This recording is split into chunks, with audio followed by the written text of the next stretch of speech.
don't think I've ever told this one before.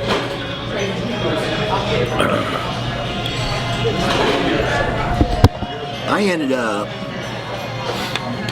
I hadn't been in there about 6 months before I ended up in solitary. And they have various levels of solitary confinement. And the best one was called the Adjustment Center. That's for those of us who wouldn't adjust. And it would get down to the worst level was what they call our restricted diet, RD.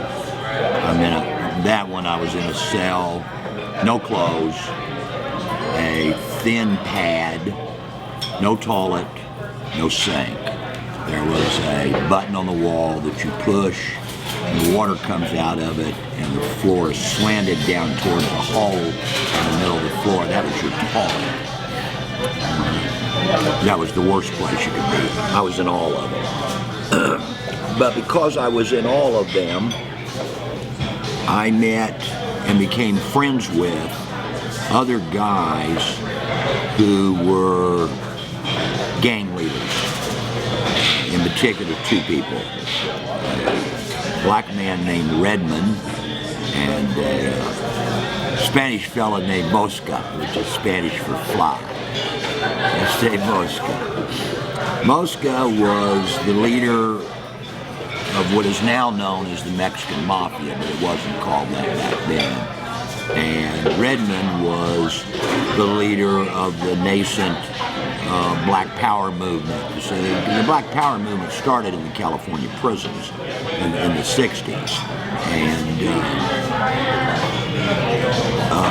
both of these guys were in the Adjustment Center with me and also did time with me in several of the other levels of extreme punishment they had for us. But in the Adjustment Center, you're locked down 23 hours a day, and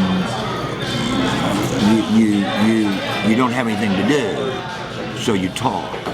You know, you talk to the guy in the cell next to you, or you talk to the guy down there. At night, we weren't allowed to talk, but we learned to talk with our hands. I can do sign language. I can't really do sign. I can spell everything out. Because what you do is you lay down and you take a mirror and you could see their hand, you know, sticking out from underneath the cell door. Because the cell doors were about this high because they slid the food underneath there, right? So you can get your arm out there. And I have to spell everything out. And you do, you know, IHAVETOSPELL, so on and so forth, right? You had to spell it all out, which takes a lot of time, but time's what we've got. You know, we got a lot of time. I taught Mosca how to read English, and I used to help Redmond in his writing. You know, he was writing letters, he couldn't spell, you know, he didn't know how to compose a sentence, and I'd help him with that. I became pretty good friends with these 2 guys. I get out of solitary. I've been in the joint edging on 3 years. I'm no sooner out. I think I'd gotten out once before, then got back in trouble and ended back up in the Adjustment Center. And I'm no sooner out than a white guy gets stabbed by a black guy. A week later, a black guy is stabbed by a white guy, and there's going to be a riot. Riots in prisons are kind of odd. They're almost like they're scheduled. Everybody knows it's going to happen on such and such a day at such and such a time. Everybody knows.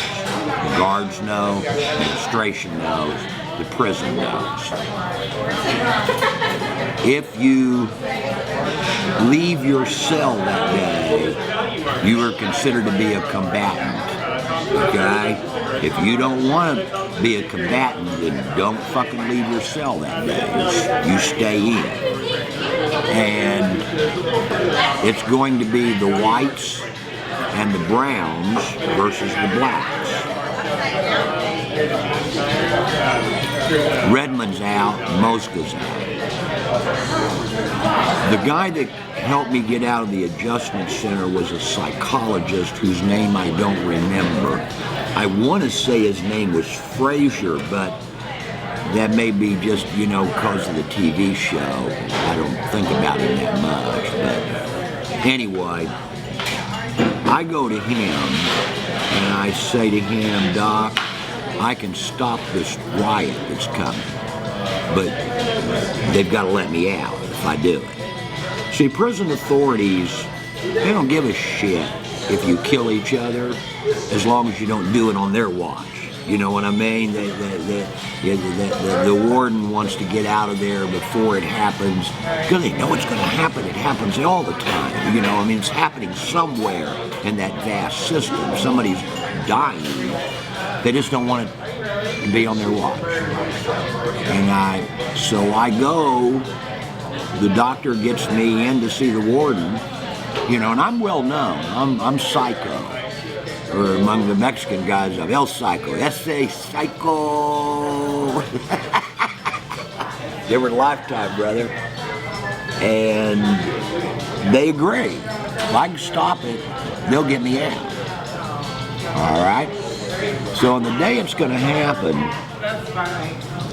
how these things come down, the groups go to different parts of the yard.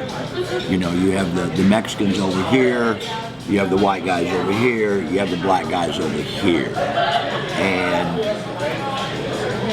they slowly but surely, as they build up their courage, start moving towards each other.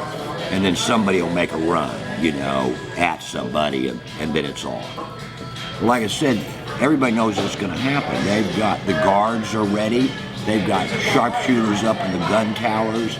The National Guard has been notified, and they're in Tracy, just waiting for the thing to happen. And I first start with the white guys, who are the easiest ones to convince that we really shouldn't be doing this today. And, I go to, his name was Crow, the guy that was dead. And I go to him, I said, look, we're all going to die out here. That's the only thing that's going to happen. Nothing's going to be solved, except there's going to be some dead bodies out here. And we need to call it off. And Crow goes, they're going to call it off, The black guys aren't going to call it off, because that's not what he called them, but the black guys aren't going to call it off. The Mexicans aren't going to call it off. I said, well, let me ask you this. If it's okay with them, is it okay with you? He goes, well, yeah. I go, wait here. And I walk over. It'd make a great scene in a movie.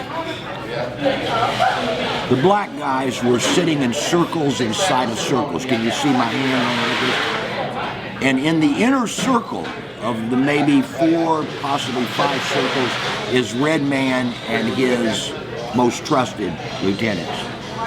And like I said, everybody knows me, and everybody's just kind of a little bit afraid of me because they don't know what I'll do. And I walk across that yard, and I walk through the circles until I'm standing in front of Redman, who is in that prison haunch. You get down on, you're on 2 feet, but you're kind of you're just squatting there. And I go, Redman, you're the stupidest nigger in the whole world. Boy, you can feel the tension go, up about 30 notches all around me. And he goes, if it was anybody else other than you, he said, we'd be going right now. He said, but what do you mean? And I said, well, here's the deal, brother. And I said, we're all going to die out here. That's what's going to happen. We got to call this off. We've already got 2 dead.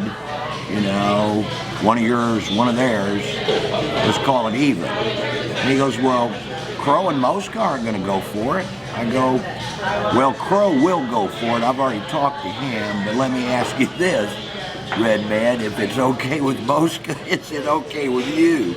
And he goes, Yeah, but Mosca's not going to go for it. I said, yeah, he will. You know, just don't do anything until I get back. And I went over and I told the same story to Mosca. Now understand, a little sidebar right here, the only visitor I got in the 3 years I was in prison was Mosca's mother, because I had taught Mosca how to read, you know, how to read English, and she was very impressed with that, and she got on my visitor list. And they wanted me to come live with them in East LA when I got out. That's how much they liked me. And I went over and I said basically the same thing to Mosca, and he's going, they're not going to go, they already have gone for it. That's that. They already have gone for it. And it dispersed. It just, everybody got up and just kind of walked away, and I was out in 3 days. And when they let me out, they sent 2 officers, correction officers, with me to San Francisco, where I boarded a train, and they rode with me to Reno to make sure I left the state, because I could do something that scared them more than anything else. Phil, I could organize. I could get groups of men to do what I wanted them to do, you know, and that's scary to the prison. They wanted me gone. So as part of my parole, I had to leave the state of California, of which I was more than fucking glad to do so. So that's a little prison story there for you. You know, same old background of a comic.